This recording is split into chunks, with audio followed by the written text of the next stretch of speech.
सतनाम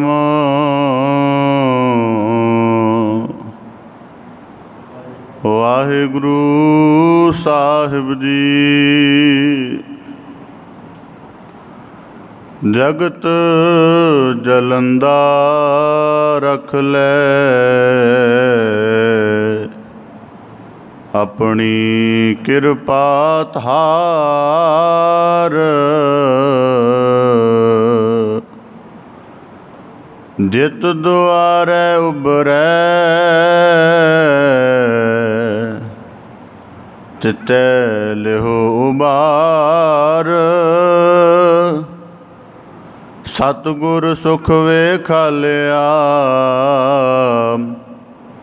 सच्चा शब्द विचार। नानक अवर न सुझई हर बिन बख्शण हार। अनकाए रातड़िया वाट दुहेली राम।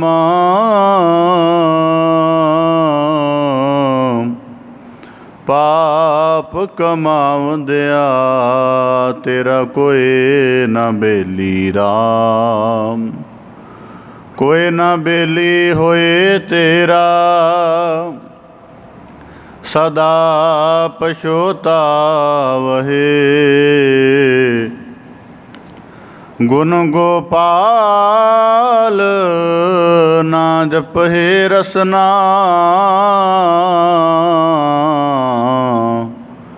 फिर कद हो से देह आवहे। तरवर विशुन्य नह पात जुड़ते। जम मग गौन इकेली। बिनवंत नानक बिन नाम हर कै। सदा फिरत दुहेली। बेसुमार अथाह अगनत अतुलै। जो बुलावहो त्यो नानक दास बोले। जेता जियो पिंड सब तेरा तू अंतरजामी पुरख भगवान। दासन दास कहे जन नानक जेहा तू कराए तेहा हो करी वख्यान। सतनाम वाहिगुरु साहिब जी। गिरंत गिरे पतित पातालं जलंत दे दीप वैश्वांतरः। गिरंत गिरे पतित पातालं जलंत दे दीप वैश्वांतरः। बहन्त अगाहतोऽयं तरंगं दुखंत ग्रह चिंता यनमंता मरणः। अनेक साधना सिद्ध्यते नानक अस्थंभं अस्थंभं अस्थंभं। शब्द साधु सुवजनः अनिक साधना सिद्ध्यते नानक अस्थंभं अस्थंभं अस्थंभं। शब्द साधु सुवजनः। वाहिगुरु जी का खालसा वाहिगुरु जी की फतेह। धन धन सतगुरु गुरु गरीब निवाज बतित पावन भगत वशल कृपा निध दया निध गुण निध करुणा निध सतगुरु श्री गुरु ग्रंथ साहिब जी दीन दयाल पातशाह जिन्हां दी अपार मेहरामत है ते अपार बख्शिश है, दया तरस है, जो सानू सतगुरु साहिब जी ने सब नू अपनी पावन पवित्र हजूरी विच जुड़ बैठ के बाणी दे उपदेश द्वारा साडे मनुखा जीवन की दुर्लभ अमोलक कार कमाउण दा अवसर बख्शिश किया है। गुरु चरण शरण दे विच जुड़ के असी सारे सतगुरु की बाणी दे कीर्तन रूप, बाणी की विचार रूप मेहरामत नाल जुड़ के सतगुरु की दया दे बख्शिश दे पात्र बनन दा निर्मल यतन कर रहे हाँ। बड़े सुभागशाली हाँ जो साडे जीवन का सतगुरु साहिब जी ने यह कर्म बख्शिश भरिया नवाजिश करके सानू किरपा दे पात्र बनाया है। सतगुरु साहिब जी बाणी दे अंतर्गत बख्शिश करते हैं, जन्म रतन जिन्नी खटिया भले से वणजारे। संसार दे हरेक प्राणी दे कोल कुछ ना कुछ अमोलक है, कुछ ना कुछ दुर्लभ है, कुछ ना कुछ बेशकीमती हरेक इंसान दे कोल है। अगर कोई निरधन भी है तो उहदे कोल कोई ऐसी प्रतिभा है जिहड़ी अपने आप दे विच बड़ी महत्वपूर्ण है, बड़ी बेशकीमती है। इस करके गुरु साहब जी कहते कि जिथे मनुखी जीवन इन्ना अमोलक है, ये उदों होर भी अमोलक हो जाता है जदों ये गुरु शब्द नाल जुड़ के ते अपने इस रतन रूप जन्म नूं सवारदा है, शिंगारदा है। बाहरी गहने धारण करते हाँ तां हरेक नूं नज़र आउंदे ने, हरेक उहदी सिफत करदा, उहदी कीमत पुछदा है। पर जे गुरु शब्द के नुकते तो अपने आत्मिक जीवन की सूझ लैके गुरु के शब्द रूप रतन, क्योंकि गुरबाणी का पावन वाक्य गुर का शब्द रतन है हीरे जित जड़ाओ, कि जे ये रतन अपने अंतर आत्मे दे विच धारण करांगे तो इहदी महिमा सदैव रहेगी। बाहरी तौर पर गहना धारण किया है, साल 2 साल बाद दोबारा उन्होंने नवा करवाना पैंदा है, कढ़ाउणा पैंदा है, कई कुछ करना पैंदा है। पर आत्मिक रूप दे विच संचित किए हुए गुण आजीवन भर दा मनुख दा आत्मिक शिंगार बनते ने, ते जिहदे नाल इस जगत विच भी प्रतीत बनती है, परलोक विच भी मनुख अदब दा सत्कार दा पात्र बनता है। सो आप जी बड़े सुभागशाली हो जो अपने जन्म रूप रतन नूं खट्टण दा निर्मल यतन गुरु चरण शरण विच जुड़ के कर रहे हो। सतगुरु साहिब जी पावन बाणी की लड़ीवार व्याख्या नाल सानू नवाजिश कर रहे हैं। लड़ीवार बाणी की व्याख्या आरंभ करन तो पहला, विचार आरंभ करन तो पहला बड़े अदब सहित उचारण करो जी। सतनाम श्री वाहिगुरु साहिब जी। गिरंत गिर पतित पातालं, जलंत दे दीप वैश्वांतरः। धन सतगुरु गुरु अर्जन देव साहिब जी तिन्हां दी पावन मुबारक रसना तो उचरत बाणी श्लोक सहज कृति दे लड़ीवार श्लोकां दी आप जी व्याख्या श्रवण कर रहे हो। कल जिस पावन श्लोकां दी आप जी ने शब्द विचार श्रवण कीती सी, सतगुरु साहिब जी ने बख्शिश कीती सी कि चिंता मनुखी जीवन की बुनियादी समस्या है। पर यह बुनियादी समस्या होने के नाल नाल बहुती वारी मनुख द्वारा खुद सिरजित भी हुंदी है, क्योंकि निरंकार दा तार प्रतिपालक है। वो रिजक दा जीवन के होर प्रकार दीयां लोड़ां दी पूर्ति दा हरेक प्रकार नाल कोई ना कोई वसीला बना देगा। पर परमेश्वर दे सुभाव ਉਹਦੇ नेम ਨੂੰ, ਉਹਦੇ ਹੁਕਮ ਨੂੰ ਨਾ ਬੁੱਝਣ ਕਰਕੇ ਮਨੁੱਖ ਚਿੰਤਾਤੁਰ ਹੁੰਦਾ ਹੈ। ਤਾਂ ਫਿਰ ਗੁਰੂ ਸਾਹਿਬ ਜੀ ਨੇ ਚਿੰਤਾ ਤੋਂ ਹਟਣ ਦਾ, ਚਿੰਤਾ ਦੀ ਸਮਾਪਤੀ ਦਾ ਇੱਕ ਨੁਕਤਾ ਸੁਝਾਇਆ ਸੀ। दयाल एक भगवान पुरख नानक सर्ब जीय प्रतिपालक। ਤੂੰ ਕੇਵਲ ਉਦਮ ਕਰ। ਕਰਮ ਦਾ ਫਲ, ਕਰਮ ਦਾ ਪ੍ਰਭਾਵ, ਕਰਮ ਦਾ ਇਵਜ ਤੇਰੇ ਹਿੱਸੇ ਕਿੰਨਾ ਆਉਣਾ ਹੈ, ਇਹ ਉਸ ਨਿਰੰਕਾਰ ਦੇ ਉੱਪਰ ਆਸ਼ਰਿਤ ਹੈ। ਇਸ ਕਰਕੇ ਗੁਰੂ ਸਾਹਿਬ ਜੀ ਕਹਿੰਦੇ ਸਰਬ ਜੀਅ ਪ੍ਰਤਪਾਲਕ। ਦੂਜੇ ਸ਼ਲੋਕ ਦੁਆਰਾ ਗੁਰੂ ਸਾਹਿਬ ਜੀ ਨੇ ਬਖਸ਼ਿਸ਼ ਕੀਤੀ ਸੀ ਕਿ ਹਰੇਕ ਚੀਜ਼ ਜਿਹੜੀ ਥਿਰ ਰਹਿਣ ਵਾਲੀ ਨਹੀਂ ਹੈ, ਸਭ ਕੁਝ ਬਿਨਸਣਹਾਰ ਹੈ, ਪਰ ਸਤਸੰਗਤ ਵਿੱਚ ਜੁੜ ਕੇ ਮਨੁੱਖ ਨੇ ਜਿਤਨੇ ਪਲ ਗੁਜ਼ਾਰੇ ਨੇ ਇਹ ਅਮਰ ਸਦੀਵ ਧਨ ਦੌਲਤ ਬਣ ਜਾਂਦੀ ਹੈ ਅਤੇ ਇਹਦੇ ਨਾਲ ਸੰਸਾਰ ਦੇ ਹਰੇਕ ਪ੍ਰਾਣੀ ਮਾਤਰ ਦਾ ਉਧਾਰ ਹੋ ਜਾਂਦਾ ਹੈ।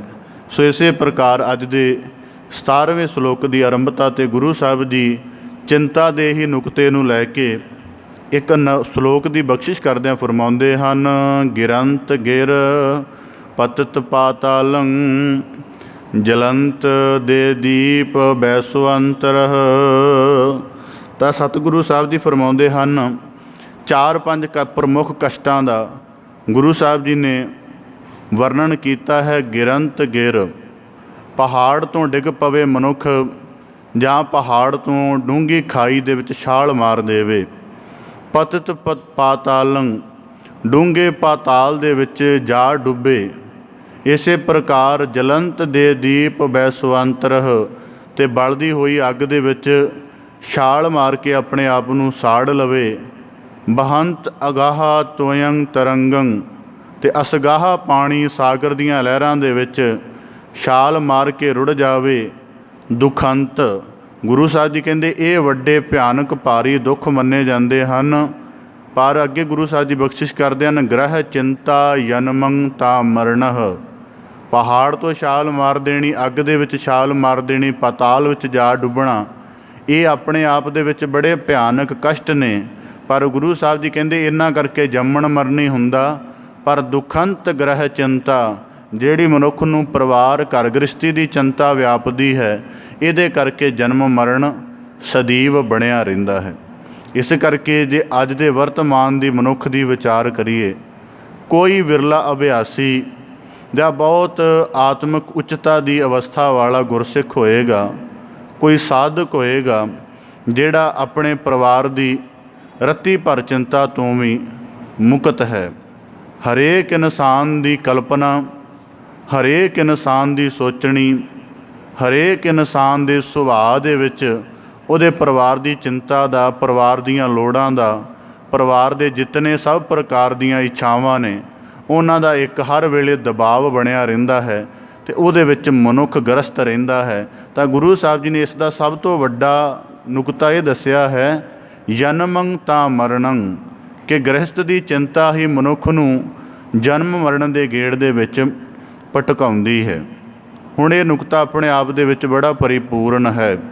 ਹੁਣ ਸਤਿਗੁਰੂ ਸਾਹਿਬ ਜੀ ਕਹਿੰਦੇ ਕਿ ਇਹ ਕਸ਼ਟ ਆਪਣੇ ਆਪ ਦੇ ਵਿੱਚ ਭਾਵੇਂ ਬੜੇ ਵੱਡੇ ਨੇ, ਪਹਾੜ ਤੋਂ ਡਿੱਗੇ ਛਾਲ ਮਾਰੇਗਾ ਮਨੁੱਖ, ਜੀਵਨ ਬਚਣ ਦੀ ਕੋਈ ਸੰਭਾਵਨਾ ਨਹੀਂ ਹੈ। ਅੱਗ ਦੇ ਵਿੱਚ ਛਾਲ ਮਾਰੇਗਾ, ਜੀਵਨ ਨਹੀਂ ਬਚ ਸਕਦਾ, ਸਰੀਰ ਵੀ ਨਹੀਂ ਬਚੇਗਾ।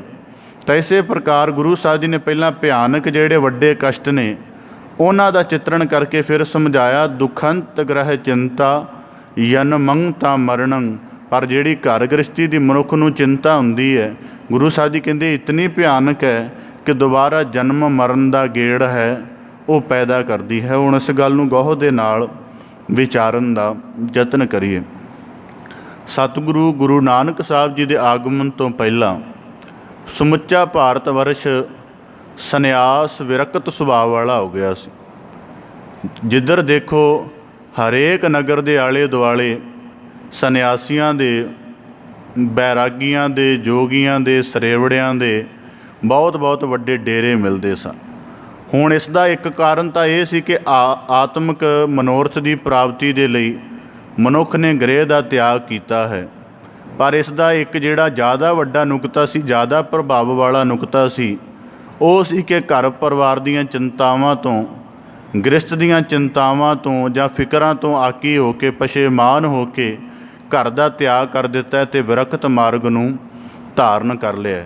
ਫਿਰ ਸਤਿਗੁਰੂ ਗੁਰੂ ਨਾਨਕ ਸਾਹਿਬ ਜੀ ਨੇ ਨਿਰਮਲ ਪੰਥ ਦੇ ਆਰੰਭ ਵਿੱਚ ਇੱਕ ਨੇਮ ਲਾਗੂ ਕੀਤਾ ਕਿ ਸਿੱਖ ਪੰਥ ਦਾ ਹਰੇਕ ਅਨੁਆਈ ਗ੍ਰਸਤੀ ਹੋਏਗਾ, ਕਿ ਗ੍ਰਸਤ ਦੇ ਨੇਮ ਦੀ ਪਾਲਣਾ ਕਰੇਗਾ। ਹੁਣ ਇਸ ਦੇ ਆਪਣੇ ਆਪ ਦੇ ਵਿੱਚ ਬੜੀ ਮਹੱਤਵਪੂਰਨਤਾ ਹੈ ਜੇ ਸਾਰੇ ਹੀ ਜੋਗੀ ਹੋ ਜਾਣ ਤੇ ਸੰਸਾਰ ਦੀ ਜਿਹੜੀ ਅਗਲਾ ਸਿਲਸਿਲਾ ਚੱਲਣਾ ਸਿਰਜਣਾ ਦਾ ਉਹ ਰੁਕ ਜਾਏਗਾ ਅਤੇ ਆਖਰ ਉਹ ਜਿਹੜਾ ਸਮੂਹਕ ਧਰਮ ਹੈ ਉਹ ਸਮੂਹਕ ਨਾ ਰਹਿ ਕੇ ਵਿਸ਼ੇਸ਼ ਮਨੁੱਖਾਂ ਦੀ ਜਮਾਤ ਬਣ ਜਾਏਗਾ ਅਤੇ ਆਖਰ ਜਾ ਕੇ ਇਹ ਜਗਤ ਦਾ ਸਿਰਜਣਾ ਵਾਲਾ ਸਿਲਸਿਲਾ ਰੁਕ ਜਾਏਗਾ। ਫਿਰ ਗੁਰੂ ਨਾਨਕ ਸਾਹਿਬ ਜੀ ਨੇ ਹੁਣ ਸਾਨੂੰ ਗ੍ਰਸਤੀ ਬਣਾਇਆ ਹੈ ਅਤੇ ਪਰ ਅੱਜ ਗੁਰੂ ਸਾਹਿਬ ਜੀ ਬਖਸ਼ਿਸ਼ ਕਰ ਰਹੇ ਹਨ, ਗ੍ਰਹਿ ਚਿੰਤਾ ਜਨਮੰ ਤਾ ਮਰਣੰ ਦੁਖੰਤ ਗ੍ਰਹਿ ਚਿੰਤਾ। ਹੁਣ ਇਹ ਮਨੁੱਖ ਨੂੰ ਚਿੰਤਾ ਕਿਸ ਕਰਕੇ ਵਿਆਪਦੀ ਹੈ? ਸਭ ਤੋਂ ਪਹਿਲਾਂ ਜਦੋਂ ਮਨੁੱਖ ਗ੍ਰਸਤ ਵਿੱਚ ਪ੍ਰਵੇਸ਼ ਕਰਦਾ, ਸਭ ਤੋਂ ਪਹਿਲੀ ਸਮੱਸਿਆ ਇੱਥੇ ਹੈ ਕਿ ਸਾਨੂੰ ਗ੍ਰਸਤ ਨੇਮ ਦਾ ਗਿਆਨ ਨਹੀਂ ਹੈ। ਦੁਨੀਆ ਦੇ ਵਿੱਚ ਕਿਸੇ ਵੀ ਰੁਤਬੇ 'ਤੇ ਕਿਸੇ ਵੀ ਅਧਿਕਾਰੀ ਨੂੰ ਬਿਠਾਉਣਾ ਹੈ ਨਾ, ਗੌਰਮੈਂਟ ਬਾਕਾਇਦਾ ਉਹਨੂੰ ਟ੍ਰੇਨਿੰਗ ਦਿੰਦੀ ਹੈ, ਬਾਕਾਇਦਾ ਉਹਦੀ ਇੱਕ ਵਿਸ਼ੇਸ਼ ਤਰ੍ਹਾਂ ਦੀ ਪੜ੍ਹਾਈ ਵੀ ਕੀਤੀ ਹੁੰਦੀ ਹੈ, ਫਿਰ ਵੀ ਖੁਦ ਕਰਵਾਉਂਦੀ ਹੈ ਤਾਂ ਕਿ ਜਿਸ ਜ਼ਿੰਮੇਵਾਰੀ 'ਤੇ ਜਾ ਰਿਹਾ ਉਹਦਾ ਪੂਰਨ ਬੋਧ ਹੋ ਜਾਵੇ, ਉਹਦਾ ਪੂਰਨ ਇਹਨੂੰ ਗਿਆਨ ਹੋ ਜਾਵੇ ਤਾਂ ਕਿ ਆਪਣੀ ਜ਼ਿੰਮੇਵਾਰੀ ਨੂੰ ਠੀਕ ਢੰਗ ਦੇ ਨਾਲ ਨਿਭਾ ਸਕੇ। ਹੁਣ ਗ੍ਰਸਤ ਦਾ ਨੇਮ ਹੈ, ਦੋ ਇਨਸਾਨ ਨੇ ਜਿਹੜੇ ਕਦੀ ਮਿਲੇ ਨਹੀਂ, ਕਦੀ ਦੇਖਿਆ ਨਹੀਂ, ਜੇ ਮਿਲੇ ਵੀ ਨੇ ਤਾਂ ਅਣਜਾਣੇ ਵਿੱਚ ਉਹਨਾਂ ਦਾ ਸੰਬੰਧ ਜੋੜਨਾ ਹੈ ਤਾਂ ਹੈਰਾਨਗੀ ਦੀ ਗੱਲ ਉਦੋਂ ਵਾਪਰਦੀ ਹੈ ਕਿ ਕਿਸੇ ਪ੍ਰਕਾਰ ਦਾ ਗਿਆਨ ਨਹੀਂ ਹੈ। ਉਹਨਾਂ ਨੂੰ ਕੇਵਲ ਇੰਨਾ ਪਤਾ ਕਿ ਅੱਜ ਤੋਂ ਬਾਅਦ ਸਮਾਜਿਕ ਤੌਰ 'ਤੇ ਸਾਨੂੰ ਪਤੀ ਪਤਨੀ ਦੇ ਰੂਪ ਵਿੱਚ ਇੱਕ ਦੂਜੇ ਦੇ ਅੰਗ ਸੰਗ ਰਹਿਣ ਦੀ ਆਗਿਆ ਮਿਲ ਗਈ ਹੈ। ਸਾਨੂੰ ਆਪਣੇ ਜੀਵਨ ਨੂੰ ਇਕੱਠਿਆਂ ਨਿਰਵਾਹ ਕਰਨ ਦਾ ਇੱਕ ਪ੍ਰਣ ਅਸੀਂ ਲੈ ਲਿਆ। ਇੰਨਾ ਕੁ ਹੀ ਗਿਆਨ ਹੁੰਦਾ। ਇੰਨੇ ਕੁ ਗਿਆਨ ਦੇ ਨਾਲ ਫਿਰ ਜਦੋਂ ਅਗਲੇ ਜੀਵਨ 'ਚ ਕਿਰਿਆਸ਼ੀਲ ਹੁੰਦਾ ਮਨੁੱਖ ਤਾਂ ਉਹਦਾ ਜੀਵਨ ਸਾਬਤ ਨਹੀਂ ਨਿਭਦਾ। ਅਤੇ ਵਰਤਮਾਨ ਸਮੇਂ 'ਚ ਗ੍ਰਸਤ ਨੇਮ ਦੇ ਸਿੱਖਾਂ ਦੀ ਜੋ ਹਾਲਤ ਹੈ ਅਸੀਂ ਸਾਰੇ ਜਾਣਦੇ ਹਾਂ। ਹੁਣ ਇਹ ਪ੍ਰਭਾਵਿਤ ਕਦੋਂ ਹੁੰਦਾ? ਹੁਣ ਉੱਥੇ ਜਦੋਂ ਵਚਨ ਦੁਹਰਾਇਆ ਜਾਂਦਾ ਹੈ ਕਿ ਤੁਹਾਡਾ ਸੰਬੰਧ ਜੁੜਿਆ, ਤੁਸੀਂ ਇੱਕ ਦੂਜੇ ਦੇ ਦੁੱਖ ਸੁੱਖ ਦੇ ਜਾਂ ਜੀਵਨ ਦੀ ਜਿਸੇ ਤਰ੍ਹਾਂ ਦੀ ਹਾਲਾਤ ਹੋਵੋਗੇ ਉਹਦੇ ਸੰਗੀ ਹੋਵੋਗੇ। ਪਰ ਹੈਰਾਨਗੀ ਦੀ ਫਿਤਰਤ ਇਹ ਹੈ ਕਿ ਭਾਈ ਗੁਰਦਾਸ ਸਾਹਿਬ ਜੀ ਨੇ ਵਰਤਮਾਨ ਯੁੱਗ ਦੀ ਨਾ ਇੱਕ ਗੱਲ ਦੱਸੀ, ਇਸਤਰੀ ਪੁਰਖ ਹੈ ਦਾਮ ਹਿਤ ਭਾਵੈ ਆਏ ਕਿਥਾਊ ਜਾਈ।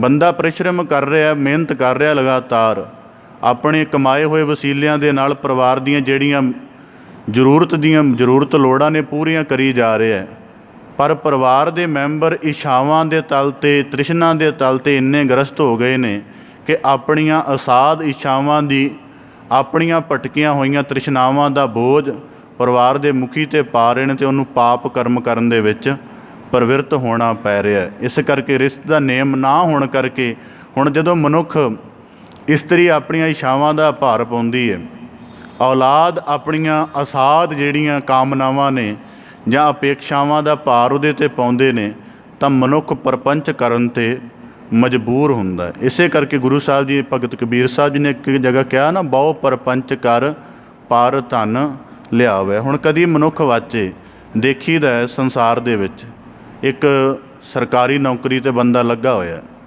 ਇਤਨੀ ਤਨਖਾਹ ਹੈ ਕਿ ਉਹਦੇ ਪਰਿਵਾਰ ਦੀਆਂ ਜ਼ਰੂਰਤਾਂ ਬੜੇ ਆਰਾਮ ਨਾਲ ਚੱਲ ਸਕਦੀਆਂ ਨੇ ਔਰ ਬਹੁਤ ਵਧੀਆ ਚੱਲ ਸਕਦੀਆਂ ਨੇ, ਪਰ ਉਹਨੂੰ ਵੀ ਅਧਰਮ ਦਾ ਕੰਮ ਕਰਨ 'ਤੇ ਮਜਬੂਰ ਹੋਣਾ ਪੈ ਰਿਹਾ। ਥੋੜ੍ਹਾ ਜਿਹਾ ਤਾਂ ਆਪਣਾ ਵੀ ਸੁਭਾਅ ਹੋ ਸਕਦਾ ਹੈ ਭੁੱਖਮਰੀ ਆਦਿਕ ਦਾ, ਬੇਈਮਾਨੀ ਦਾ, ਪਰ ਬਹੁਤੀ ਵਾਰੀ ਪਰਿਵਾਰ ਆਦਿਕ ਦਾ ਹੁੰਦਾ। ਅਤੇ ਇਸ ਕਰਕੇ ਗੁਰੂ ਸਾਹਿਬ ਜੀ ਕਹਿੰਦੇ ਦੁਖੰਤ ਗ੍ਰਹਿ ਚਿੰਤਾ ਜਨਮੰ ਤਾ ਮਰਣੰ। ਇਸ ਕਰਕੇ ਪਰਿਵਾਰ ਦੀ ਚਿੰਤਾ, ਪਰਿਵਾਰ ਦੀ ਫਿਕਰ ਜਾਂ ਪਰਿਵਾਰ ਦਾ ਦਬਾਅ, ਗ੍ਰਸਤ ਦੀ ਚਿੰਤਾ ਮਨੁੱਖ ਨੂੰ ਹਰ ਵੇਲੇ ਦੱਬਦੀ ਹੈ ਅਤੇ ਮਨੁੱਖ ਕਿਤਨਾ ਵੀ ਬਚਣਾ ਚਾਹੇ ਇਹਦੇ ਤੋਂ ਬਚਦਾ ਨਹੀਂ ਹੈ। ਤਾਂ ਗੁਰੂ ਸਾਹਿਬ ਜੀ ਕਹਿੰਦੇ ਦੁਖੰਤ ਗ੍ਰਹਿ ਚਿੰਤਾ ਜਨਮੰ ਤਾ ਮਰਣੰ। ਇਹੀ ਚਿੰਤਾ ਮਨੁੱਖ ਦੇ ਜਨਮ ਮਰਨ ਦਾ ਅਗਲਾ ਕਾਰਨ ਬਣਦੀ ਹੈ। ਹੁਣ ਇਸੇ ਪ੍ਰਕਾਰ ਇੱਥੇ ਕੇਵਲ ਆਮ ਵਰਗ ਦਾ ਨਹੀਂ, ਇਸ ਭਾਰਤ ਦੀ ਧਰਤੀ 'ਤੇ ਰਾਜਿਆਂ ਵਰਗੇ ਲੋਕ ਵੀ ਗ੍ਰਹਿ ਨੂੰ ਛੱਡ ਕੇ ਗਏ ਨੇ। ਉਹਨਾਂ ਦੇ ਕਾਰਨ ਕੁਝ ਹੋਰ ਸਨ। ਭਰਥਰੀ ਹਰੀ ਵਰਗੇ ਬਹੁਤ ਵੱਡੇ ਰਾਜੇ ਸਨ, ਬੜਾ ਇਕਾਛੱਤ ਰਾਜ ਚੱਲਦਾ ਸੀ ਉਸ ਦਾ, ਤਾਂ ਵੀ ਕਾਹਦੇ ਕਰਕੇ ਕਿ ਇਸਤਰੀ ਦੇ ਮੋਹ ਤੋਂ ਭੰਗ ਹੋ ਗਏ ਕਿ ਜਿਹਦੇ ਨਾਲ ਮੈਂ ਅਥਾਹ ਮੋਹ ਕਰਦਾ ਹਾਂ ਉਹਦਾ ਕਿਸੇ ਹੋਰ ਦੇ ਨਾਲ ਮੋਹ ਹੈ। ਇਸ ਕਰਕੇ ਪਰਿਵਾਰ ਦਾ ਤਿਆਗ ਕੀਤਾ। ਤਾਂ ਗੁਰੂ ਸਾਹਿਬ ਜੀ ਕਹਿੰਦੇ ਦੁਖੰਤ ਗ੍ਰਹਿ ਚਿੰਤਾ ਜਨਮੰ ਤਾ ਮਰਣੰ। ਹੁਣ ਇਸ ਦੇ ਸੰਬੰਧ ਦੇ ਵਿੱਚ ਇੱਕ ਗੱਲ ਸਮਝਣ ਵਾਲੀ ਹੈ ਜੋ ਸਾਨੂੰ ਗੁਰੂ ਸਾਹਿਬ ਜੀ ਨੇ ਜੀਵਨ ਦੇ ਨੁਕਤੇ ਸੁਝਾਏ ਨੇ। ਗੁਰੂ ਸਾਹਿਬ ਦੀ ਸਾਨੂੰ ਪਾਵਨ ਬਾਣੀ 'ਚ ਨਾ ਬਖਸ਼ਿਸ਼ ਕਰਦੇ ਨੇ सतगुरु साहब जी ने समझाया कि परिवार का नेम जरूरी है, पर ये की चलता की है कि हुण साडे भी परिवारां दे विच गृहस्थ दे विधान आरंभ हुंदे ने, तां साडी बच्चियां दे उस गृहस्थ दे विधान नूं आरंभ करन दे लई मन बचन कर्म करके कोई तैयारी नहीं है, बाहरी तौर पर सारी तैयारी हुंदी है। पर मैं अज कल ही नुकता विचार रहा सी कि सतगुरु गुरु अमरदास साहब जी नूं उन्हां दी सुपुत्री बीबी भानी जी का वचन है, बीबी भानी जी का कहना है कि अगर मेरा आनंद कारज सतगुरु पिता जी आप जी करते हो तो मैनू पदार्थक परमारता की बजाए जां पदार्थक जिहड़ा मेरा रुतबा वड्डा करन दी बजाए मेरे जीवन का अध्यात्मक धार्मिक नुकता वड्डा कर दिओ, ताकि मेरे जीवन की जिहड़ी है पत बन आवे। उन्हां दे वाक ने, हर प्रभ मेरे बाबुला हर देवो दान मैं दाजो, हर कपड़ा हर शोभा देवो जित सवरै मेरा काजो। कि पदार्थां की भरपूरता दोगे, पदार्थ 4-5 साल बाद 10 साल बाद बिनस जाणगे, फिर नवे लियाउणे पैणगे, जां हो सकदा उन्हां दी ओहदी हैसियत ना पैदा होवे। और मेरे जीवन की जिहड़ी उच्चता है वो मेरे गुणां नाल ही सिद्ध होनी चाहिए। इस करके जिहड़े गुण कमाउण दा भाव अजे मेरे जीवन च नहीं बनिया, उन्हां गुणां नूं कमाउण दा आशीर्वाद बल मेरे जीवन दे विच प्रदान कर दिओ। तां हुण दूजे नुकते तो विचारीए। अज दे समय दे विच हर एक मनुख पदार्थ केंद्रित है।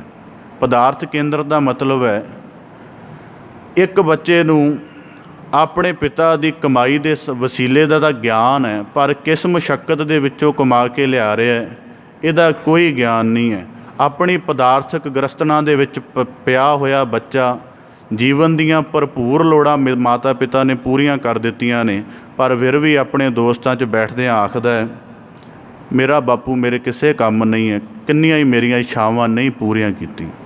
और एक सच्ची गल है, लोड़ां तां मनुख दीयां सारियां पूरियां कीतियां जा सकदियां हन। इच्छावां दुनिया दा वड्डा वड्डा धनवान भी अपनी औलाद जां परिवार जां अपने आप दीयां पूरियां नहीं कर सकदा। इस करके सानू सतगुरु साहब जी ने बख्शिश की है, दुखंत ग्रह चिंता जन्मंता मरणं। पत्नी का संबंध पत्नी पति दे नाल जुड़िया है, पर उन्हें जोड़िया ना आत्मिक संबंध करके नहीं है, रूहानी तौर पर नहीं जोड़िया, पदार्थक तौर पर जोड़िया है।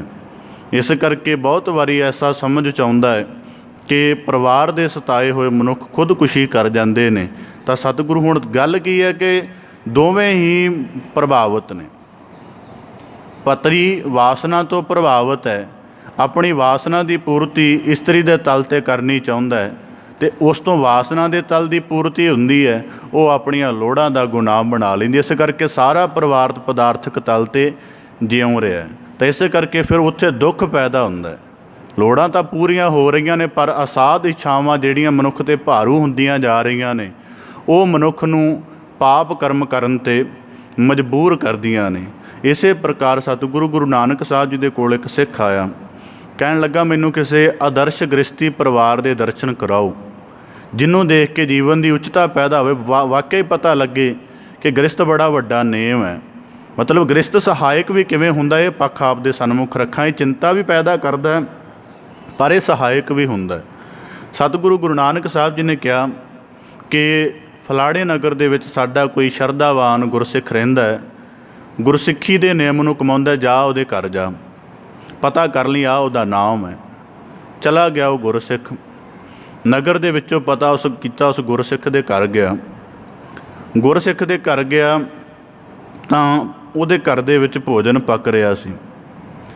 भोजन पक रहा सी, जदों उन्हें आके दस्तक दित्ती तां गुरसिੱਖੀ दे इस आदर्श नूं परणाया होया वो सिख के गुरु नानक साहब जी ने ना ज्ञान रत्नावली दे विच भाई मरदाना जी नूं 3 उपदेश दिते सन। पै रात जाग के इशनान करके गुर शबद के अभ्यास विच जुड़ना, सारा दिन 10 नौहां की किरत विरत करनी, ते आए गए अतिथि की जथा शक्त सेवा करनी। ये 3 उपदेश गुरु नानक साहब जी ने भाई मरदाना जी नूं दिते सन। वो गुरसिख जदों घर दे विच गया तो वो परिवार ने देखा कि ये अतिथि है, तो उहदी सेवा भाव दे विच बड़े दिनां दे भुखे सन। अज बड़ी मुश्किल दे नाल कितों रोजी लगी ਥੋੜ੍ਹਾ ਜਿਹਾ ਅਨਾਜ ਪ੍ਰਾਪਤ ਹੋਇਆ ਅਤੇ ਉਹਦੇ ਨਾਲ 4 ਕੁ ਪ੍ਰਸ਼ਾਦੇ ਬਣਾਏ ਸਨ। ਤਿਆਰ ਕਰਕੇ ਹਟੇ ਸਨ ਤਾਂ ਗੁਰਸਿੱਖ ਕਹਿਣ ਲੱਗਾ ਕਿ ਅਸਥੀ ਆਇਆ ਹੈ, ਇਹਦੀ ਸੇਵਾ 'ਚ ਸਾਨੂੰ 2 ਪ੍ਰਸ਼ਾਦੇ ਹਾਜ਼ਰ ਕਰਨੇ ਚਾਹੀਦੇ ਨੇ, 2 ਦੇ ਨਾਲ ਆਪਣਾ ਨਿਰਵਾਹ ਕਰ ਲਵਾਂਗੇ। ਇੰਨੀ ਗੱਲ ਕਹੀ ਹੈ, 2 ਪ੍ਰਸ਼ਾਦੇ ਲਿਆ ਕੇ ਅਜੇ ਆਪਸ ਦੇ ਵਿੱਚ ਵਿਚਾਰ ਹੀ ਕਰ ਰਹੇ ਨੇ। ਗੁਰਸਿੱਖ ਬਾਹਰ ਬੈਠਾ ਸੁਣ ਰਿਹਾ। ਇਤਨੇ ਚਿਰ ਨੂੰ ਪਤਨੀ ਬੋਲੀ, ਕਹਿਣ ਲੱਗੀ ਅਸੀਂ 5-7 ਦਿਨ ਦੇ ਭੁੱਖਿਆਂ, ਹੋ ਸਕਦਾ ਸਾਡੇ ਤੋਂ ਵਧੇਕ ਭੁੱਖਾ ਹੋਵੇ, ਇਸ ਕਰਕੇ ਮੇਰੀ ਰਾਏ ਹੈ ਕਿ ਮੇਰੇ ਹਿੱਸੇ ਦਾ ਜੋ ਪ੍ਰਸ਼ਾਦਾ ਬਣਦਾ ਇੱਕ, ਇਹ ਵੀ ਤੁਸੀਂ ਉਸ ਨੂੰ ਭੇਟ ਕਰ ਦਿਓ। ਅਜੇ ਇੰਨੀ ਗੱਲ ਕਹਿ ਕੇ ਉਹ ਤਿੰਨਾਂ ਦੀ ਤਿਆਰੀ ਕਿ ਚਲੋ 3 ਪ੍ਰਸ਼ਾਦੇ ਭੇਟ ਕਰਕੇ ਇੱਕ ਆਪਸ ਦੇ ਵਿੱਚ ਵੰਡ ਲਵਾਂਗੇ। ਇਤਨੇ ਚਿਰ ਨੂੰ ਬੱਚਾ ਵੀ ਬੋਲਿਆ ਕਿ ਮੈਂ ਵੀ ਕੁਝ ਦਿਨ ਅਜੇ ਭੋਜਨ ਤੋਂ ਬਿਨਾਂ ਗੁਜ਼ਾਰ ਸਕਦਾ, ਪਾਣੀ ਆਦਿਕ ਪੀ ਕੇ। ਪਿਤਾ ਜੀ ਤੁਸੀਂ 4ਥਾ ਪ੍ਰਸ਼ਾਦਾ ਵੀ ਉਸ ਅਤਿਥੀ ਨੂੰ ਦੇ ਦਿਓ ਤਾਂ ਕਿ ਉਹਦਾ ਚੰਗੀ ਤਰ੍ਹਾਂ ਪੇਟ ਦੀ ਅਗਨ ਬੁਝ ਸਕੇ ਅਤੇ ਅਸੀਂ ਉਹਦੀ ਖੁਸ਼ੀ ਦੇ ਪਾਤਰ ਬਣ ਸਕੀਏ। ਗੁਰਸਿੱਖ ਨੇ ਵਿਚਾਰ ਸੁਣੀ ਉਸ ਪਰਿਵਾਰ ਦੇ 4 ਜੀਆਂ ਦੀ। ਉਹਦੇ ਨੇਤਰ ਸੇਜਲ ਹੋ ਗਏ ਨੇ ਕਿ ਇੰਨਾ ਵੱਡਾ ਸਮਰਪਣ ਗੁਰਸਿੱਖੀ ਨੂੰ ਪ੍ਰਣਾਇਆ ਹੋਇਆ ਕਿ ਪੁਰਸ਼ ਦਾ ਹਿਰਦਾ ਤਾਂ ਵੈਸੇ ਹੀ ਮਜ਼ਬੂਤ ਹੁੰਦਾ ਹੈ। ਉਹਨੇ ਤਾਂ ਚਲੋ ਦਾਨ ਕਰਮ ਧਰਮ ਕਮਾਉਣ ਦਾ ਸੁਭਾਅ ਤਾਂ ਬਣਾਉਣਾ ਹੀ ਬਣਾਉਣਾ। ਪਤਨੀ ਵੀ ਏਡੀ ਸਹਾਇਕ ਹੋ ਗਈ ਹੈ, ਔਰ ਹੈਰਾਨਗੀ ਦੀ ਗੱਲ ਬੱਚੇ ਵੀ ਸਹਾਇਕ ਨੇ। ਜੇ ਇਸ ਤਰ੍ਹਾਂ ਦਾ ਗ੍ਰਸਤ ਦੇ ਨੇਮ ਵਾਲਾ ਮਨੁੱਖ ਨੂੰ ਪਰਿਵਾਰ ਮਿਲੇ ਤਾਂ ਮਨੁੱਖ ਦਾ ਜੀਵਨ ਗ੍ਰਸਤ ਨੇਮ ਜੀਵਿਆ ਸਫਲ ਹੁੰਦਾ ਹੈ, ਨਹੀਂ ਤਾਂ ਪਦਾਰਥਕ ਤਲ 'ਤੇ ਪਰਿਵਾਰ ਮਨੁੱਖ ਨੂੰ ਠੱਗਦਾ ਹੀ ਠੱਗਦਾ ਹੈ। ਇਸ ਕਰਕੇ ਹੁਣ ਗੱਲ ਕੀ ਹੈ, ਇਹਦੇ ਵਿੱਚ ਸਮੱਸਿਆ ਇਹ ਵਿਆਪਦੀ ਹੈ। ਤਾਂ ਕਰਕੇ ਜੇ ਹੁਣ ਸਮੁੱਚਾ ਪਰਿਵਾਰ ਗੁਰੂ ਕੀ ਸ਼ਰਨ ਨਹੀਂ ਜੁੜਿਆ ਹੋਇਆ, ਇੱਕ ਜੁੜ ਗਿਆ ਹੈ, ਉਹਨੂੰ ਆਪਣੇ ਜੀਵਨ ਦਾ ਆਤਮਿਕ ਮਨੋਰਥ ਸਮਝਣਾ ਆ ਗਿਆ, ਫਿਰ ਉਹ ਆਪਣੇ ਆਤਮਿਕ ਮਨੋਰਥ ਅਨੁਸਾਰ ਚੱਲ ਪਿਆ। ਪਰਿਵਾਰ ਪਦਾਰਥਕ ਤਲ 'ਤੇ ਜਿਉਂ ਰਿਹਾ, ਫਿਰ ਪਦਾਰਥਕ ਤਲ 'ਤੇ ਪਰਿਵਾਰ ਜਿਉਂ ਰਿਹਾ, ਮਨੁੱਖ ਆਤਮਿਕ ਤਲ 'ਤੇ ਜਿਉਂ ਰਿਹਾ, ਅਤੇ ਫਿਰ ਮਨੁੱਖ ਜਦੋਂ ਇਹਨਾਂ ਦਾ ਤਵਾਜ਼ਨ ਬੈਲੈਂਸ ਬਣੇਗਾ ਨਹੀਂ ਅਤੇ ਚਿੰਤਾ ਆਪਣੇ ਆਪ ਪੈਦਾ ਹੋਏਗੀ। ਇਸ ਕਰਕੇ ਗੁਰੂ ਸਾਹਿਬ ਜੀ ਨੇ ਸਾਨੂੰ ਇੱਕ ਜੀਵਨ ਦੀ ਜੁਗਤ ਦੱਸੀ ਹੈ, ਆਪਣ ਹੱਥੀ ਆਪਣਾ ਆਪੇ ਹੀ ਕਾਜ ਸਵਾਰੀਏ। ਮੇਰਾ ਆਪਣਾ ਅਨੁਭਵ ਹੈ, ਜਦ ਕਿਸੇ ਨੂੰ ਮੈਂ ਆਪਣਾ ਕੋਈ ਕਾਰਜ ਅਵਲ 'ਤੇ ਕਿਸੇ ਨੂੰ ਬਹੁਤ ਘੱਟ ਕਹਿਣਾ ਹੋਵੇ ਤਾਂ ਕਿਤਨੇ ਦਿਨ ਮੇਰੇ ਆਪਣੇ ਮਨ ਮਸਤਕ 'ਤੇ ਭਾਰ ਪਿਆ ਰਹਿੰਦਾ ਕਿ ਕਿਸੇ ਨੂੰ ਇਹ ਕਾਰਜ ਕਿਹਾ ਕਿਉਂ। ਤਾਂ ਇਸੇ ਪ੍ਰਕਾਰ ਸਾਨੂੰ ਗੁਰੂ ਸਾਹਿਬ ਜੀ ਨੇ ਜੀਵਨ ਦੀ ਜੁਗਤ ਦੱਸੀ। ਇਸੇ ਪ੍ਰਕਾਰ ਦੁਖੰਤ ਗ੍ਰਹਿ ਚਿੰਤਾ ਜਨਮੰ ਤਾ ਮਰਣਹ, ਕਿ ਤੁਹਾਡੇ ਪਰਿਵਾਰਕ ਵਸੀਲਿਆਂ ਦੀ ਹੁਣ ਗੁਰੂ ਇਹਦੇ ਮਨੋਵਿਗਿਆਨਕ ਤੌਰ 'ਤੇ ਅਰਥ ਸਮਝਣ ਦਾ ਯਤਨ ਕਰੀਏ। ਗੁਰੂ ਸਾਹਿਬ ਜੀ ਕਹਿੰਦੇ ਪਰਿਵਾਰ ਦੀ ਚਿੰਤਾ ਕਰਕੇ ਗਿਰੰਤ ਗਿਰ, ਇੰਨਾ ਚਿੰਤਾ ਦੇ ਵਿੱਚ ਗ੍ਰਸਤ ਹੋ ਗਿਆ ਹੈ ਕਿ ਦੇਰ ਰਾਤ ਸੌਂਦਾ ਹੈ। ਜਦੋਂ ਦੇਰ ਰਾਤ ਸੌਂਦਾ ਅਤੇ ਅੰਮ੍ਰਿਤ ਵੇਲੇ ਦੇ ਆਦਰਸ਼ ਤੋਂ ਗਿਰ ਜਾਂਦਾ, ਡਿੱਗ ਪੈਂਦਾ ਹੈ ਅਤੇ ਚੇਤਾ ਹੀ ਨਹੀਂ ਰਹਿੰਦਾ। ਆਪਣੀ ਆਤਮਿਕ ਜੀਵਨ ਦੀ ਜਿਹੜੀ ਉੱਚਤਾ ਮਿਲੀ ਹੁੰਦੀ ਹੈ ਉਹਦੇ ਆਦਰਸ਼ ਤੋਂ ਗਿਰ ਕੇ, ਜਿਵੇਂ ਗੁਰਬਾਣੀ 'ਚ ਵਾਕਿਆ ਦੀਨ ਵਿਸਾਰਿਓ ਰੇ ਦੀਵਾਨੇ ਦੀਨ ਵਿਸਾਰਿਓ ਰੇ, ਇੰਨਾ ਪਰਿਵਾਰ ਦੀ ਚਿੰਤਾ ਵਿੱਚ ਗ੍ਰਸਤ ਹੋਇਆ ਕਿ ਸੰਸਾਰ ਦੀ ਦੂਜੀ ਕੋਈ ਸੁੱਧ ਨਾ ਰਹੀ। ਹੋਰ ਤਾਂ ਸੁੱਧਾਂ ਕੀ ਰਹਿਣੀਆਂ, ਆਪਣੇ ਆਤਮਿਕ ਜੀਵਨ ਦੀ ਉਚਾਈ ਦਾ ਜਿਹੜਾ ਮਨੋਰਥ ਸੀ ਉਹਦੇ ਤੋਂ ਵੀ ਹੇਠਾਂ ਗਿਰ ਗਿਆ। ਅੱਗੇ ਗੁਰੂ ਸਾਹਿਬ ਜੀ ਕਹਿੰਦੇ ਪਤਤ ਪਾਤਾਲੰ, ਫਿਰ ਕੇਵਲ ਗਿਰਿਆ ਨਹੀਂ, ਇੰਨਾ ਜ਼ਿਆਦਾ ਲੋਭ ਦੀ ਛਲ ਕਪਟ ਦੀ ਦਲਦਲ ਦੇ ਵਿੱਚ ਧੱਸ ਗਿਆ ਕਿ ਮੁੜ ਕੇ ਉੱਭਰਨ ਦਾ ਕੋਈ ਕਾਰਜ ਹੀ ਨਹੀਂ ਰਿਹਾ। ਜਿਵੇਂ ਉਦਾਹਰਨ ਦੇ ਤੌਰ 'ਤੇ ਕਈ ਵਾਰ ਪਰਿਵਾਰ ਦੀਆਂ ਲੋੜਾਂ ਦੀ ਪੂਰਤੀ ਕਰਦੇ ਬੰਦੇ ਪਾਪ ਦੀ ਉਸ ਹੱਦ ਤੱਕ ਚਲੇ ਜਾਂਦੇ ਨੇ ਕਿ ਕਤਲ ਵਰਗੇ ਅਪਰਾਧ ਨੂੰ ਵੀ ਅੰਜਾਮ ਦੇ ਦਿੰਦੇ ਨੇ। ਗੁਰੂ ਸਾਹਿਬ ਜੀ ਕਹਿੰਦੇ ਪਤਤ ਪਾਤਾਲੰ, ਕਿ ਚਿੰਤਾ ਸੀ ਕਿ ਉਹਨਾਂ ਦੀ ਲੋੜਾਂ ਪੂਰਤੀ, ਇਸੇ ਚਿੰਤਾ ਦੇ ਹਾਲ ਦੇ ਵਿੱਚ ਅਪਰਾਧ ਕਰ ਬੈਠਾ। ਤਾਂ ਅੱਗੇ ਗੁਰੂ ਸਾਹਿਬ ਜੀ ਕਹਿੰਦੇ ਜਲੰਤ ਦੇ ਦੀਪ ਬੈਸਵੰਤ ਰਹੇ। ਅਤੇ ਇਸੇ ਪ੍ਰਕਾਰ ਪਰਿਵਾਰ ਦੀ ਚਿੰਤਾ ਹਰ ਵੇਲੇ ਤ੍ਰਿਸ਼ਨਾ ਦੀ, ਫਿਕਰ ਦੀ, ਆਸਾ ਮਨਸਾ ਦੀ ਅੱਗ ਦੇ ਵਿੱਚ ਮਨੁੱਖ ਨੂੰ ਸਾੜਦੀ ਰਹਿੰਦੀ ਹੈ। ਮਨੁੱਖ ਗੁਰੂ ਘਰ ਵੀ ਬੈਠਾ ਹੋਵੇ ਤਾਂ ਵੀ ਚਿੰਤਾ ਰਹਿੰਦੀ ਹੈ। ਇਸੇ ਪ੍ਰਕਾਰ ਹੁਣ ਕਈ ਵਾਰੀ ਵਿਆਪ ਚਾਹੁੰਦਾ, ਕਈ ਦੇਖਣ ਚਾਹੁੰਦਾ। ਇਸੇ ਕਰਕੇ ਗੁਰੂ ਸਾਹਿਬ ਜੀ ਕਹਿੰਦੇ ਬਹੰਤ ਅਗਾਹ ਤੋਯੰ ਤਰੰਗੰ, ਪਹਿਲਾਂ ਜੀਵਨ ਦੇ ਵਿੱਚ ਕਿਸੇ ਵਿਕਾਰ ਦੀ ਵਾਸਨਾ ਦੀ ਲਹਿਰ ਨਹੀਂ ਸੀ। ਜਿਵੇਂ ਹੀ ਪਰਿਵਾਰ ਨਾਲ ਜੁੜਿਆ ਪਦਾਰਥਕ ਤਲ 'ਤੇ ਸੰਸਾਰਕ ਤਲ 'ਤੇ ਇੰਨੀਆਂ ਵਿਸ਼ਿਆਂ ਵਿਕਾਰਾਂ ਦੀਆਂ ਲਹਿਰਾਂ ਵੱਧ ਗਈਆਂ ਕਿ ਹੁਣ ਹਰ ਵੇਲੇ ਮਨ ਇਹਨਾਂ ਵਿਸ਼ਿਆਂ ਵਿਕਾਰਾਂ ਵਿੱਚ ਹੀ ਪਾਉਂਦਾ ਰਹਿੰਦਾ। ਅਤੇ ਗੁਰੂ ਸਾਹਿਬ ਜੀ ਕਹਿੰਦੇ ਬਹੰਤ ਅਗਾਹ ਤੋਯੰ ਤਰੰਗੰ, ਇਹ ਸਾਰੀਆਂ ਚਿੰਤਾਵਾਂ ਵੀ ਜਨਮ ਅਤੇ ਮਰਨ ਦਾ ਕਾਰਨ ਬਣਦੀਆਂ ਨੇ। ਇਸ ਕਰਕੇ 2 ਨੁਕਤੇ ਨੇ। ਗੁਰੂ ਭਾਈ ਗੁਰਦਾਸ ਨੇ ਸਕਲ ਧਰਮ ਹੈ ਗ੍ਰਸਤ ਪ੍ਰਧਾਨ ਹੈ, ਪਰ ਗ੍ਰਸਤ ਪ੍ਰਧਾਨ ਹੈ। ਹੁਣ ਗੁਰੂ ਨਾਨਕ ਹੁਣ ਦੇਖਣ ਚਾਹੁੰਦਾ ਹੈ ਕਿ ਇਹ ਪ੍ਰਧਾਨ ਹੈ ਤਾਂ ਇਹਦੀ ਗੋਹਜਪੂਰਨ ਵਿਚਾਰ ਵੀ ਹੈ। ਪਾਚਾਰ ਲਾਵਾਂ ਦਾ ਪਾਠ ਸ਼ਰਵਣ ਕਰਦੇ ਆ ਨਾ, ਪਹਿਲਾਂ ਉਹ 'ਚ ਵਾਕ ਕੀ ਹੈ, ਪ੍ਰਵਿਰਤੀ ਕਰਮ ਦਿਰੜਾਇਆ ਬਲਰਾਮ ਦਿਓ, कि बच्चे नूं ਜਾਂ ਜਿਹੜੀ ਅੱਗੇ औलाद पैदा होनी है ਉਹਨੂੰ ਆਪਣੇ ਕਰਮ ਦੀ ਸੂਝ ਹੋਵੇ कि असी केवल अपने माता पिता तो पदार्थक लोड़ां की पूर्ति नहीं कराउणी, अपनी माता तो अपनी मत का निर्माण भी कराउणा है। इस प्रकार जिद्दे हुण विचार हुंदी ने, मैनूं कई वारी त्रासदी आउंदी है। किसी जगह मेरे संबंधी ने मैनूं कहा कि साडे किसी भैण आदਿਕ ਦਾ आनंद कारज है तो तुसीं आयो। उसने 2-3 महीने पहलां सूचित कर दिता, कहंदा चंगी तैयारी कर लेना तो 40-45 मिनट के करीब बोलांगे। और गुरु की कृपा समय सिर 11-12 बजे आनंद कारज हो गया। तो कीर्तन भी होया बाकायदा। जदों उत्थे ग्रंथी सिंह ने अनाउंस किया कि ज्ञानी जी आउणगे 40-45 मिनट बोलणगे गृहस्थ के मतलब धर्म बारे, तो बाकायदा एक सियाणी उम्र का इंसान साइड ते आके कहण लगा इतना समा नहीं है, तुसी केवल प्रसाद वरताओ तो असीं जाना है। उस इंसान ने, मेरे दोस्त जानकार ने बड़ी जिद की, पर मैं खुद इनकार कर दिता। मैं कहा जिथे इन्नी सियाणी उम्र का बंदा इस गल तो इनकार हो सकता है, उत्थे साडी छोटी उम्र वालियां दी विचार का कोई अर्थ रह नहीं जाता। इस करके अज ये चिंता छड्ड दई। हुण जे गुरु साहब जी ने सानूं गृहस्थ कहा तो उन्हें एवें नहीं सी कह दिता कि चलो विआह करा लो तो गृहस्थ च लग जाओ। ਉਹਦੇ ਲਈ एक परिपूर्ण ज्ञान भी चाहिए सी। प्रवृत्ति कर्म दिरड़ाया बलराम जी अगे शब्द की है, बाणी ब्रह्मा वेद धर्म दिरड़ो पाप तजाया बल राम जीओ। हुण कई बारी देखण च आउंदा है परिवार दे कोल सारे पदार्थ ने, बच्चा भी बहुत पढ़िया लिखिया है, बच्ची भी बहुत पढ़ी लिखी है, पर थोड़े समय बाद तनाव आ जाता है। काहदे करके? फिर बड़ी गोहज नाल वाचिया, फिर देखिया कि दोवें विद्यक तौर ते सियाणे सन, पर दोवां दे जीवन च विवेक बुद्ध नहीं सी। फिर एक होर भी कारण आउंदा है कि विवेक बुद्ध भी सी तां भी संबंधां च तनाव आ गया। फिर समझ आउंदा है कि दोवें वासना दे तल ते जीवन जिउं रहे सन। मतलब ਉਹਦੀ ਕਿਸੇ ਪਰਾਏ ਘਰ ਵੱਲ ਵਾਸਨਾ ਲੱਗੀ ਹੋਈ ਹੈ, ਬੱਚੇ ਦੀ ਕਿਸੇ ਪਰਾਏ ਘਰ ਵੱਲ ਵਾਸਨਾ ਲੱਗੀ ਹੈ, ਤਾਂ ਵੀ ਸੰਬੰਧਾਂ 'ਚ ਤਣਾਅ ਹੈ। ਦੁਖੰਤ ਗ੍ਰਹਿ ਚਿੰਤਾ ਜਨਮੰ ਤਾਂ ਮਰਨੰ। ਔਰ ਦੂਜੀ ਗੱਲ, ਪੱਛਮ ਦੇ ਕੋਲ ਇਹ ਅਭਿਆਸ ਨਹੀਂ ਰਹੇ। ਪੱਛਮ ਦਾ ਪਰਿਵਾਰ ਅੱਜ ਥਿੜਕ ਗਿਆ। ਪੰਜਾਬੀ ਸੁਸਾਇਟੀ ਜਿਹੜੀ ਬਾਹਰ ਪ੍ਰਵਾਸ ਕਰ ਰਹੀ ਹੈ, ਉਹਦਾ ਮੌਜੂਦਾ ਸੰਕਟ ਇਹ ਵੀ ਹੈ ਕਿ ਪਰਿਵਾਰ ਨਹੀਂ ਬਚ ਰਿਹਾ, ना बच्चे का निर्माण हो रहा, ना पत्नी का, ना अपनी नैतिकता भी नहीं बचाई जा रही उत्थे। तो फिर उसनूं आधार कौन देगा? फिर सतसंगत आधार देगी। हुण इसे प्रकार गुरु साहब जी कहते दुखंत ग्रह चिंता जन्मं ता मरणं। हुण गुरु साहब जी गृहस्थी होए ने, सारे साडे गुरु साहिबान गृहस्थी होए ने, तो उन्होंने एक आदर्श परिवार जिउण की मिसाल भी साडे सामने पैदा की। सतगुरु गुरु गोबिंद सिंह महाराज धर्म युद्ध का आदर्श उन्हें अपना रख लिया कि मैं धरती ते धर्म की स्थापना करनी है।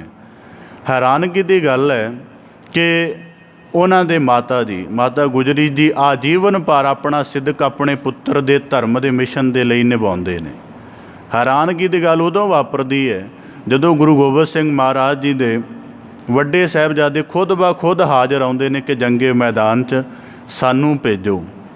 मतलब अज तो इतनी हालत है कि किते पिता कह देवे ना कि बेटा मैं चलण जोगा नहीं आ गुरु घर थोड़ी सेवा पहुँचाउणी है जां दे आ, वो कहण लगे काम तुसीं खुद ही करो। हालत तो ऐसी है। तो इस करके गुरु साहिबान जिहड़ा गृहस्थी जीवन वो साडे सामने मिसाल है कि उस परिवार का भी। हुण जे बीबी भानी ने यह गल कही है कि हर कपड़ा हर शोभा देवो, तो यदा मगला आधार ये बनता है कि बेबी भानी रोज़ाना अपने गुरु पिता की सतसंगत में जुड़ के बैठती होएगी, तो उन्होंने इस वाग की समझ आ गई होएगी कि गृहस्थ किड्डा वड्डा धर्म है, तो इनू किवें निभाउणा है। हुण इसे प्रकार इसे करके गुरु साहब जी कहते दुखंत ग्रह चिंता जन्मं ता मरणं। साडे किसी संबंधी का किसी उन्होंने संबंधी के आनंद कारज में देरी हुंदी गई, तो मैं कहा जी तुसीं देरी करते जा रहे हो। कहंदा अजे दे सुभाਅ की साधना नहीं हो सकी, वासनामयी सुभाਅ है, माया वाला सुभाਅ है। जिन्ना चिर दा सुभाਅ नहीं ठीक हुंदा, इनू धर्म के सिद्धांत में प्रवेश नहीं कराया जा सकता, नहीं तो होरां नूं भी प्रभावित करेगा। इस करके गुरु सिख रहत मर्यादा पढ़ी है ना, उहदे विच जिक्र आउंदा है जदों बच्चा ते बच्ची मन बचन ते कर्म करके गृहस्थ दे योग हो जाए, उदों उन्हां दा गृहस्थ करना उचित है। हुण गल की है कि मन दा तां फुरना इन्ना तेज हुंदा है कि खुद घर दे विच माता पिता की गल नहीं मन्नी जा रही, जिन्हां दी पैदाइश है तो जिन्हां दे ओपरे रूप संबंध जुड़ेगा उन्हां दी गल कित्थे मन्नी जाएगी। इस करके इस गल ते भी सानू अज बहुत काम करन दी लोड़ है। तो गुरु साहब जी कहते दुखंत ग्रह चिंता जन्मं ता मरणं, परिवार असाध परिवार की चिंता दा। और दूजी गल मनुख लैंदा भी है बहुत सारी, जान बुझ के भी लैंदा है। तो गुरु साहब जी कहते यही चिंता जन्म ते मरण का कारण बनती। हुण किवें?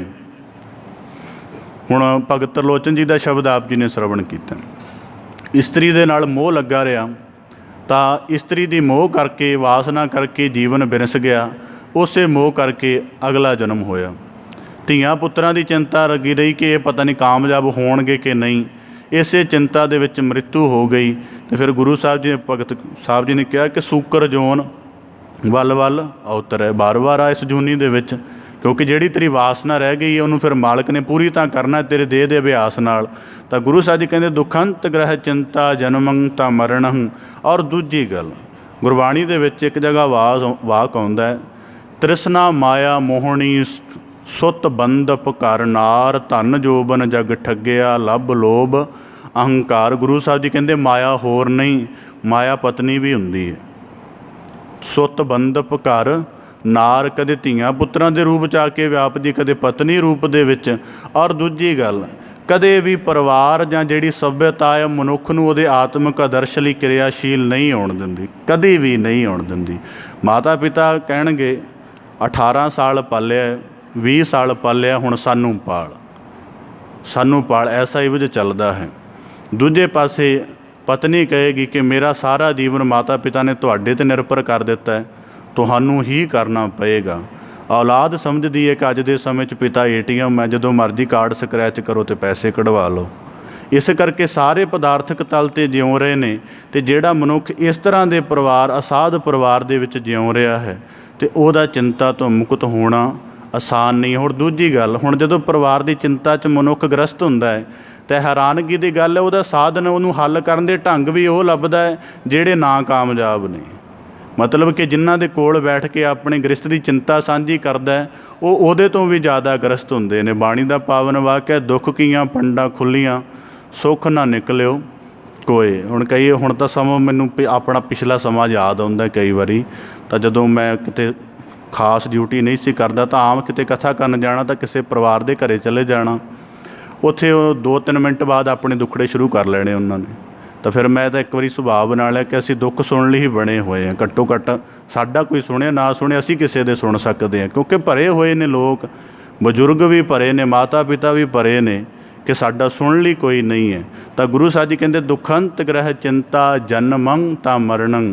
इस चिंता नूं हुण हल किवें होएगी? अगे गुरु साहब जी फरमाउंदे ने अनक साधन ना सिद्ध्यते नानक अस्थंभं अस्थंभं अस्थंभं शब्द साध सवजने। गुरु साहब जी कहते अनेकां यतन कर ले जाण, ये जिहड़ी चिंता इहदा हल होण वाला नहीं है। तो बाद गुरु साहब जी फरमाउंदे अस्थंभं दा भाव हुंदा सहारा। 3 वारी गुरु साहब जी ने अस्थंभं शब्द फरमाया तो कहा शब्द साध सवजने। साध उत्तम पुरखां की संगत दे विच जाओ, फिर तुहानूं पता लगेगा कि उन्होंने अपने आत्मिक जीवन का अपने समाजिक जीवन का तवाजन किवें बनाया होया है, किवें वो अपना अध्यात्मिक जीवन जिउं रहे ने। हुण बहुती वारी जदों परिवार दीयां लोड़ां दी चिंता व्यापदी है तो मनुख उदासी विच चला जांदा है। उस उदासी का हल जदों सतसंगत विच आएगा, कोई उच्ची प्रेरणात्मक गल श्रवण करेगा, जिवें असीं आरंभ दे विच एक परिवार की गाथा साझी कीती है, तो जदों इस प्रकार उच्ची प्रेरणा की गल सुनेगा फिर वो अंदर आत्म बल पैदा होएगा कि कोई नहीं, चिंता है पर ये विच निभना है। फिर पहला शब्द दे विच हिरदा जुड़ेगा, आत्म बल पैदा होएगा, मन का टिकाओ बनेगा।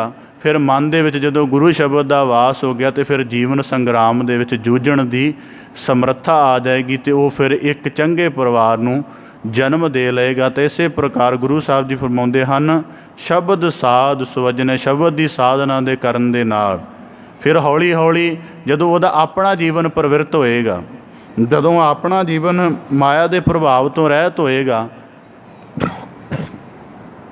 फिर वो संपर्क विच आउण वाले होर सारे इंसान भी माया के प्रभाव तो मुक्त होणगे। घोर दुखियं अनक हत्यं जन्म दारिद्रं महाविख्यादं। तो गुरु साहब जी कहते घोर दुखियं, मनुख नूं 3 प्रकार के रोग व्यापदे ने, आद व्याध ते उपाद।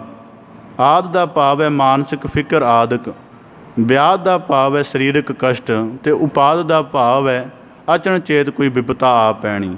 ਗੁਰੂ ਸਾਹਿਬ ਜੀ ਕਹਿੰਦੇ ਜੀਵਨ ਦੇ ਵਿੱਚ ਅਨੇਕਾਂ ਦੁੱਖ ਹੋਣ, ਅਨਕ ਹਤਿਅੰ ਅਨੇਕ ਪ੍ਰਕਾਰ ਦੀ ਹਿੰਸਾ ਕਰਕੇ ਪਾਪ ਦਾ ਭਾਵ ਜੀਵਨ 'ਚ ਪੈਦਾ ਹੋਵੇ, ਜਨਮ ਦਾਰਿਦਰੰ, ਅਤੇ ਜਨਮ ਤੋਂ ਹੀ ਦਲਿੱਦਰਤਾ ਗਰੀਬੀ ਮਨੁੱਖ ਦੇ ਉੱਪਰ ਅਜਗਰ ਰੂਪ ਦੇ ਵਿੱਚ ਪਸਰੀ ਹੋਵੇ, ਮਹਾ ਵਿਖਿਆਦੰ ਬੜੇ ਸਾਰੇ ਸੰਕਟ ਵਿਸ਼ੇ ਵਿਕਾਰ ਆਪਣੀ ਫਾਹੀ ਦੇ ਵਿੱਚ ਮਨੁੱਖ ਨੂੰ ਗ੍ਰਸ ਲੈਣ, ਤਾਂ ਗੁਰੂ ਸਾਹਿਬ ਜੀ ਕੇ ਫਰਮਾਉਂਦੇ ਹਨ ਮਿਟੰਤ ਸਗਲ ਸਿਮਰੰਤ ਹਰ ਨਾਮ ਨਾਨਕ ਜੈਸੇ ਪਾਵਕ ਕਾਸ਼ਟ ਭਸਮੰ ਕਰੋਤ। ਗੁਰੂ ਸਾਹਿਬ ਜੀ ਕਹਿੰਦੇ ਅਨੇਕਾਂ ਦੁੱਖਾਂ ਦੇ ਭਾਵ, ਅੰਤਰ ਹਿਰਨਿਆਂ ਦੇ ਵਿੱਚ ਪਾਪ ਦੀ ਸਾਰੀ ਅਵਸਥਾ, ਦਰਿਦਰਤਾ ਕਰਕੇ ਅਧਿਆਤਮ ਕਰਮ ਨਾ ਕਰ ਸਕਣ ਦਾ ਫਿਕਰ, ਮਹਾ ਵਿਖਿਆਦੰ, ਇਹ ਸਾਰੇ ਗੁਰੂ ਸਾਹਿਬ ਜੀ ਕਹਿੰਦੇ ਮਿਟ ਜਾਂਦੇ ਹਨ।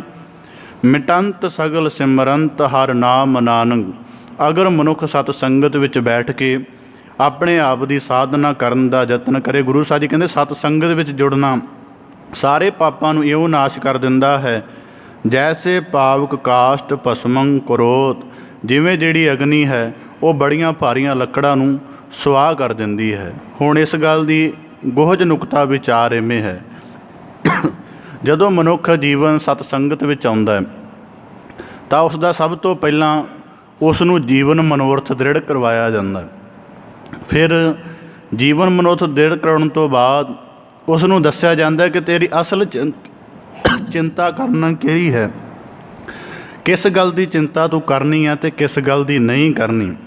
ਫਿਰ ਸੰਸਾਰ ਦੇ ਬੰਧਨਾਂ ਤੋਂ ਆਪਣੀ ਦੂਰੀ ਜਾਂ ਆਪਣੇ ਆਪ ਨੂੰ ਅਲਿਪਤ ਕਿਵੇਂ ਕਰਨਾ ਹੈ, ਫਿਰ ਸੰਸਾਰ ਦੇ ਸੰਗਰਾਮ ਵਿੱਚ ਕਿਸ ਪ੍ਰਕਾਰ ਪੂਰੇ ਆਤਮ ਬਲ ਦੇ ਨਾਲ ਨਿਭਣਾ ਹੈ। ਇਸ ਗੱਲ ਨੂੰ ਵੀ ਵਿਚਾਰ ਕੇ ਜਦ ਗੁਹਜ ਦੇ ਵਿੱਚ ਮਨੁੱਖ ਉਤਰੇਗਾ ਤਾਂ ਫਿਰ ਗੁਰੂ ਸਾਹਿਬ ਜੀ ਕਹਿੰਦੇ ਜੈਸੇ ਪਾਵਕ ਕਾਸ਼ਟ ਭਸਮੰ ਕਰੋਤ। ਜ਼ਰੂਰੀ ਨਹੀਂ ਕਿ ਮਨੁੱਖ ਸਰੀਰ ਕਰਕੇ ਪੀੜਿਤ ਹੋਵੇ, ਮਾਨਸਿਕ ਰੂਪ ਕਰਕੇ ਆਦਿ ਕਰਕੇ ਹਰੇਕ ਮਨੁੱਖ ਕਿਸੇ ਨਾ ਕਿਸੇ ਹੱਦ ਤੱਕ ਪ੍ਰਭਾਵਿਤ ਹੁੰਦਾ ਹੈ। ਤਾਂ ਗੁਰੂ ਸਾਹਿਬ ਜੀ ਕਹਿੰਦੇ ਘੋਰ ਦੁੱਖੰ। ਹੁਣ ਕਈ ਵਾਰੀ ਮਨੁੱਖ ਕਹਿਣਗੇ ਕਿ ਮੈਂ ਤਾਂ ਆਪਣੀ ਜ਼ਿੰਦਗੀ 'ਚ ਕਦੀ ਸੁੱਖ ਦੇਖਿਆ ਹੀ ਨਹੀਂ।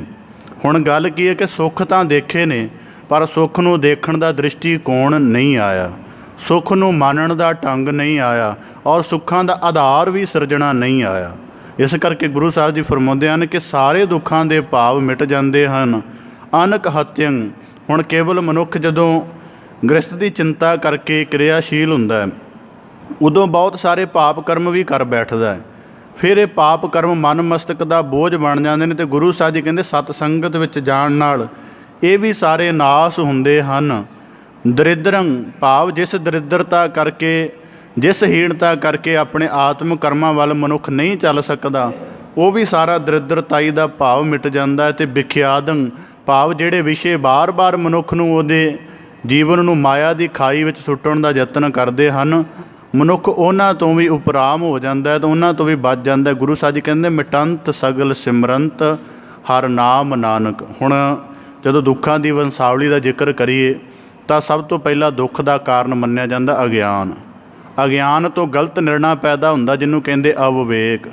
ਅਵਿਵੇਕ ਤੋਂ ਅੱਗੇ ਜਾ ਕੇ ਰਾਗ ਦਵੈਖ ਪੈਦਾ ਹੁੰਦਾ ਹੈ। ਫਿਰ ਅੱਗੇ ਜਾ ਕੇ ਵਿਕਾਰਾਂ ਦੇ ਬੰਧਨ ਪੈਦਾ ਹੁੰਦੇ ਨੇ। ਵਿਕਾਰਾਂ ਦੇ ਬੰਧਨ ਵਿੱਚ ਪੈ ਕੇ ਮਨੁੱਖ ਕਰਮ ਕਰਦਾ ਹੈ, ਅਤੇ ਕਰਮ ਕਰਕੇ ਦੁੱਖ ਉਪਜਦਾ ਹੈ। ਅਤੇ ਗੁਰੂ ਸਾਹਿਬ ਜੀ ਕਹਿੰਦੇ ਸਤ ਸੰਗਤ ਵਿੱਚ ਗੁਰੂ ਸ਼ਬਦ ਦੀ ਸਾਧਨਾ ਮਨੁੱਖ ਨੂੰ ਵਿਵੇਕੀ ਬਣਾਉਂਦੀ ਹੈ, ਮਨੁੱਖ ਦੀ ਬੁੱਧੀ ਨੂੰ, ਮਨੁੱਖ ਦੇ ਮਨ ਤਨ ਸਭ ਨੂੰ ਨਿਰਮਲ ਕਰਦੀ ਹੈ। ਅਤੇ ਕੇਵਲ ਹੁਣ ਦੇਖੋ ਗੁਰੂ ਸਾਹਿਬ ਜੀ ਨੇ ਬਾਵਨ ਬਾਣੀ 'ਚ ਸਾਨੂੰ ਬਹੁਤ ਜਗ੍ਹਾ ਫਰਮਾਇਆ ਕਿ ਮਨੁੱਖ ਸੂਰਬੀਰ ਹੋਵੇ, ਤਾਂ ਸਤ ਸੰਗਤ ਵਿੱਚੋਂ ਐਸਾ ਬਲ ਮਿਲਦਾ ਹੈ ਕਿ ਮਨੁੱਖ ਫਿਰ ਜੀਵਨ ਦੇ ਲੋੜਾਂ ਦੇ ਵਿੱਚ, ਗ੍ਰਸਤ ਦੇ ਨੇਮ ਵਿੱਚ ਠੀਕ ਤਰੀਕੇ ਨਾਲ ਜੂਝਦਾ ਹੋਇਆ ਨਿਭ ਜਾਂਦਾ। ਕਿਉਂਕਿ ਵਰਤਮਾਨ ਸਮੇਂ ਦਾ ਜਿਹੜਾ ਗ੍ਰਸਤ ਦਾ ਧਰਮ ਹੈ ਉਹ ਇੰਨਾ ਸਰਲ ਨਹੀਂ ਰਹਿ ਗਿਆ। ਮਨੁੱਖ ਥੋੜ੍ਹੀਆਂ ਥੋੜ੍ਹੀਆਂ ਚਿੰਤਾਵਾਂ ਤੋਂ ਘਬਰਾ ਉੱਠਦਾ ਹੈ, ਅਤੇ ਗੁਰੂ ਸੰਗਤ ਦਾ ਜੇ ਉਹਦੇ ਕੋਲੋਂ ਆਸਰਾ ਹੋਵੇ, ਗੁਰ ਸ਼ਬਦ ਦਾ ਆਧਾਰ ਹੋਵੇ, ਅਤੇ ਉਹਦੀ ਆਤਮਾ ਦਾ ਬਲ ਬਣਿਆ ਰਹਿੰਦਾ ਹੈ, ਜੀਵਨ ਦੀ ਇੱਕ ਅਕੱਟ ਪ੍ਰੇਰਣਾ ਬਣੀ ਰਹਿੰਦੀ ਹੈ, ਅਤੇ ਸਤ ਸੰਗਤ ਉਹਦੇ ਜੀਵਨ ਦੇ ਵਿੱਚ ਬੜਾ ਮਹੱਤਵਪੂਰਨ ਰੋਲ ਅਦਾ ਕਰਦੀ। ਇਸ ਪ੍ਰਕਾਰ ਗੁਰੂ ਸਾਹਿਬ ਜੀ ਫਰਮਾਉਂਦੇ ਹਨ ਜੈਸੇ ਪਾਵਕ ਕਾਸ਼ਟ ਭਸਮੰ ਕਰੋਤ।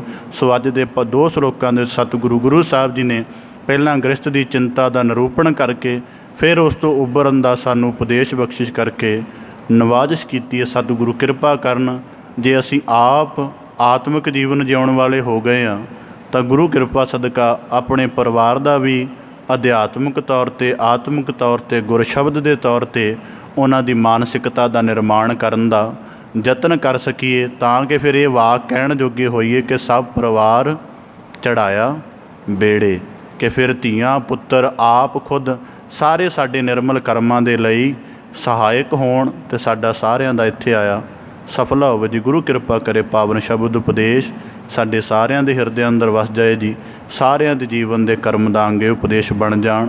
ਪਾਵਨ ਸ਼ਬਦ ਵਿਚਾਰ ਦੀ ਆਪ ਜੀ ਦੇ ਨਾਲ ਸਾਂਝ ਪਾਉਂਦਿਆਂ ਹੋਈਆਂ ਬੇਅੰਤ ਭੁੱਲਾਂ ਦੀ ਖਿਮਾ ਜਾਚਨਾ ਜੀ। ਬੜੇ ਅਦਬ ਸਹਿਤ ਗੱਜ ਕੇ ਫਤਿਹ ਅਰਜ ਕਰੋ ਜੀ। ਵਾਹਿਗੁਰੂ ਜੀ ਕਾ ਖਾਲਸਾ, ਵਾਹਿਗੁਰੂ ਜੀ ਕੀ ਫਤਿਹ।